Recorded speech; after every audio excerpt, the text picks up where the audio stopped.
good afternoon, everyone, and welcome to our Autumn Business User Group. Thank you so much for taking the time to be here today. We've got some great speakers, which we hope you'll enjoy. Just a few bits of housekeeping to go through. You should all have the Wi-Fi network and code on your tables. Please do connect. We're running a Twitter campaign or competition with hashtag #SitecoreUG. And the best tweet is going to win a bottle of wine, which I'll announce at the end of the day. So please do get tweeting. At 4:30, there's going to be just a brief fire alarm. Don't be alarmed, it should only last 2-3 seconds. So that's going to happen. If you've got any questions, all of myself and my Sitecore colleagues are wearing purple lanyards. So please do come up to us if you've got any questions or anything you want to know about. If you could all make sure that your mobile phones are on silent. And without further ado, I'd like to introduce our Customer Success Manager, Steve Renshaw, who's going to talk to us about, are you really delighting your customers?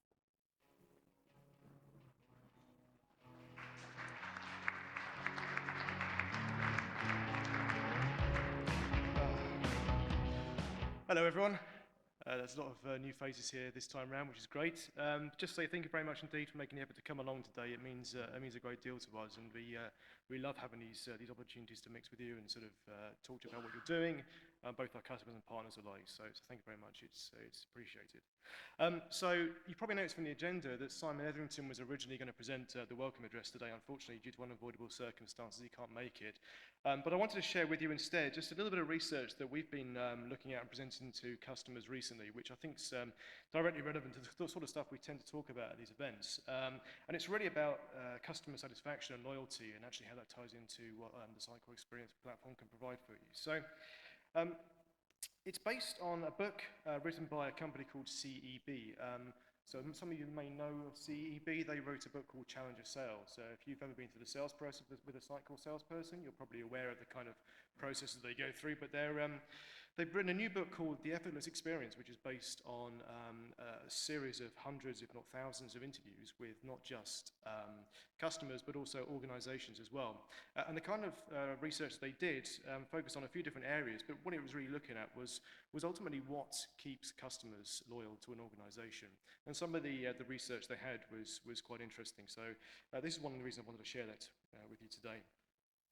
So they started by looking at the broader perception of companies, and they found that customers only really viewed at a high level 20% of the organizations they dealt with as being genuinely different.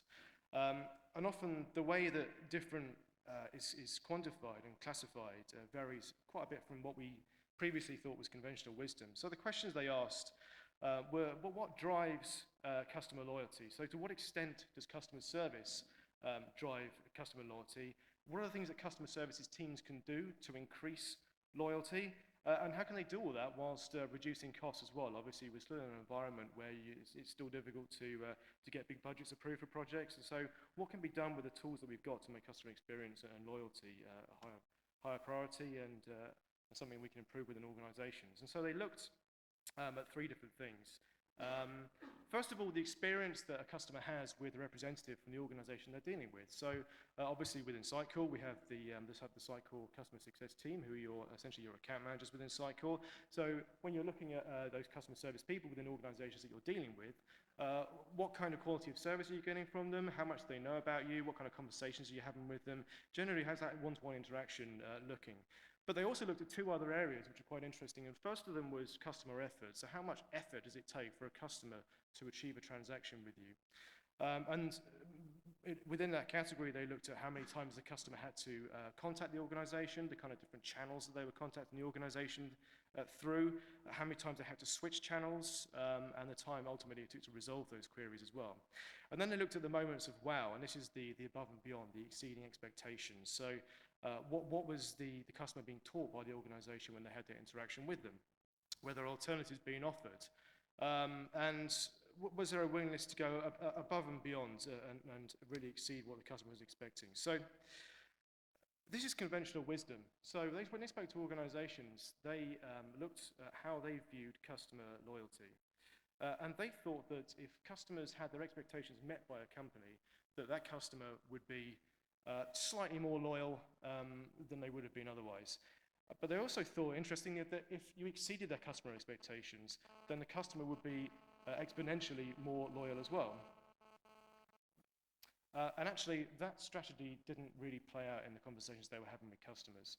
So there's often strategies around customer service that people talk about, which is we want to delight our customers. There's a couple of companies out there who talk about being fanatical about servicing their customers. But actually, what these surveys found was the strategy of delighting customers doesn't actually pay in terms of generating loyalty. And the customer behavior kind of tails off once you start meeting their expectations, because ultimately that's the perception that the customer has in their mind of what they expect from you before they actually contact you. If you go above and beyond that, that's great, but actually it doesn't do that much to keep a customer loyal to your company. So the key takeaways they took away from that was that companies tend to grossly underestimate the benefits of simply meeting customer expectations and overestimating how you exceed those expectations. And also, they found that satisfaction was not really a predictor of loyalty. We held a customer satisfaction survey within Sitecore last year, and we looked at overall how satisfied are you with the quality of product, quality of service, and so on. But what we also asked was, how did you find interactions with us? How many times did it take for you to get a query resolved with Sitecore? And so this kind of maps into what CEB we're looking at here, which is actually, there's a little relationship between satisfaction and loyalty. And they found that 20% of the customers who reported satisfaction with the company were actually at the same time thinking about leaving that company. And conversely, 28% of the customers who reported they were dissatisfied also said they intended to remain loyal. And they said, well, hang on a minute, why was that?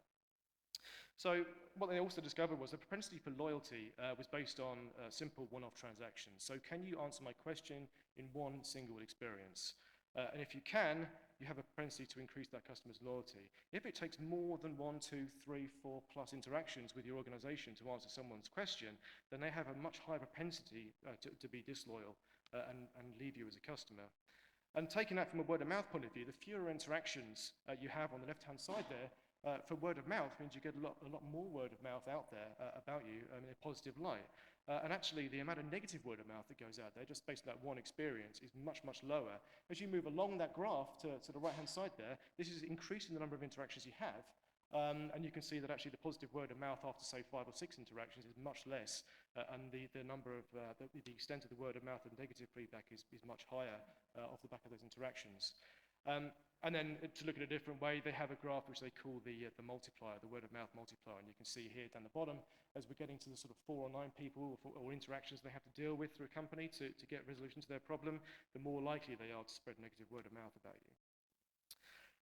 So the fourth finding they had then was that the key to mitigating disloyalty was to reduce customer effort. And this is a conversation that we're seeing ourselves having a lot more with customers now, especially customers who've got large service organizations, large call centers, a lot of people answering emails within customer organizations.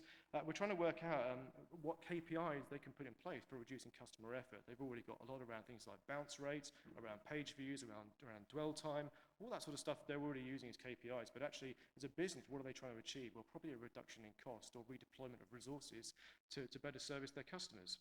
And so there's a whole stack of things that customers identified as promoting disloyalty for them.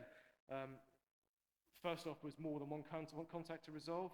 The second was generic service, so actually moving from one person to another, the representative from the company not actually knowing who you are, what your history with the company is, your purchase history and behavior and so on. Repeating information, so having to say the same thing to 3 or 4 different people. The perceived additional effort to resolve, so for example, if you have to switch channels between mobile and telephone, and transfers down the bottom there. And so what they try to do is put it all together and give people who are reading about a few key takeaways, which I'm going to share with you here. But the first is that delighting customers in a service channel doesn't actually pay, which is a bit of a controversial statement, but based on their experience seems to be true. And they said the customers' expectations are exceeded are only marginally more loyal than those whose expectations were simply met. So the takeaway there was actually, if you're meeting more customers' expectations by deploying a customer service strategy properly, then you have a much greater propensity to increase customer loyalty. Customer service drives disloyalty, not loyalty, and what we mean by that is that the more times a customer has to interact with you, the less loyal they're likely to be to you as an organization. And finally, the key to mitigating disloyalty is to reduce customer effort. And they call it the loyalty curve, or shifting the loyalty curve. So going from a model where we look at exceeding customer expectations and going above and beyond, to actually shifting more and more towards a model of actually how do you make customer services easy for your users. And they went on to talk about the switch between mobile and web and how customers want to consume the data with you, how they want to interact with you. And they found that there was a broad feeling amongst organizations, and especially amongst executives, that phone was a much preferred method of contact for most of their customers to get in touch with them than digital. And actually what they found after their interviews with 97,000 customers was that in many respects, phone was about 30 to 50% less popular with customers as a method to transact with a company. And again, within those calls with customers, on the right-hand side here, these are the interactions that are in immediate control of a customer service organization, so things that they can directly change. And one of the key ones there was just looking at the contact information.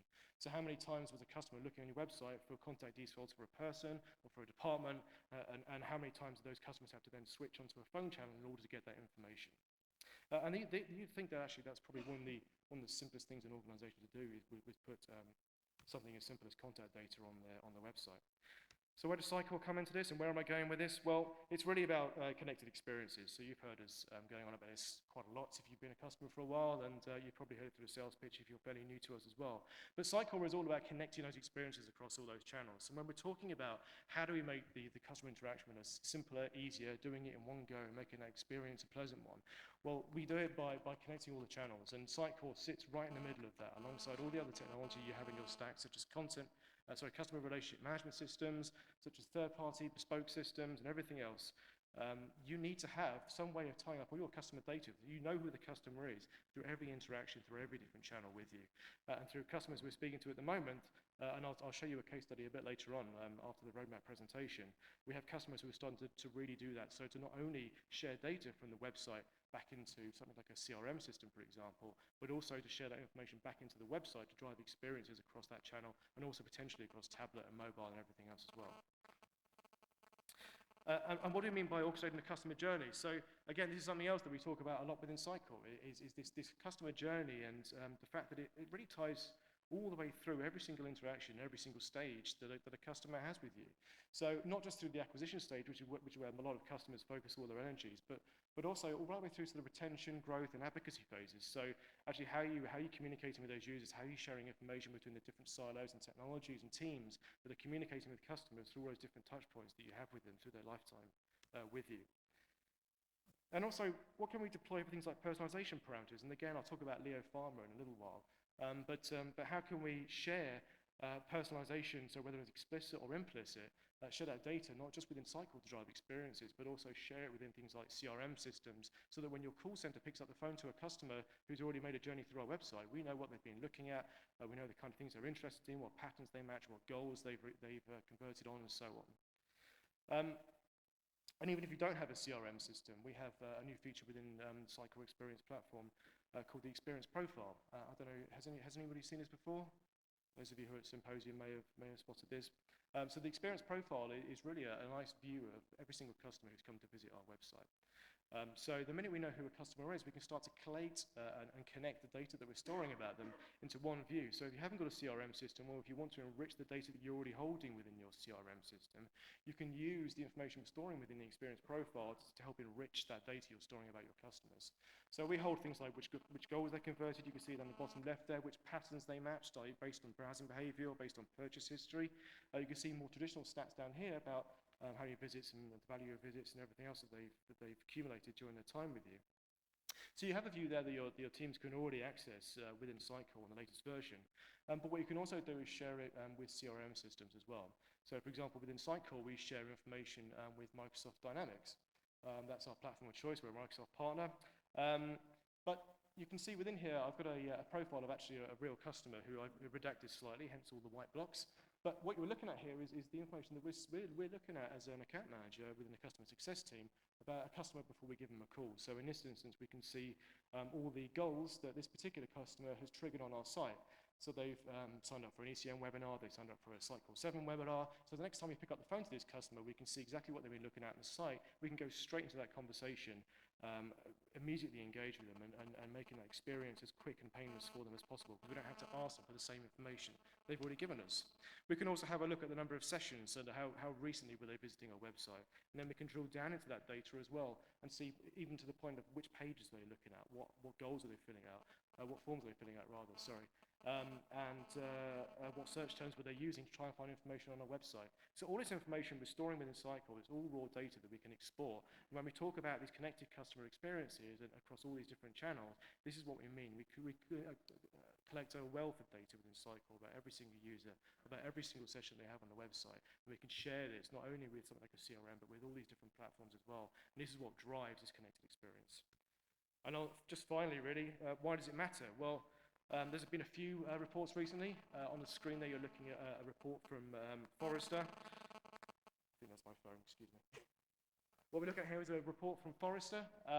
So you can see that they have said that people who are leading in the customer experience space have a 43% increased stock performance compared to those who don't. And the ones who are lagging behind, I think this has actually been updated slightly recently, I've seen stock performance of up to minus 33%.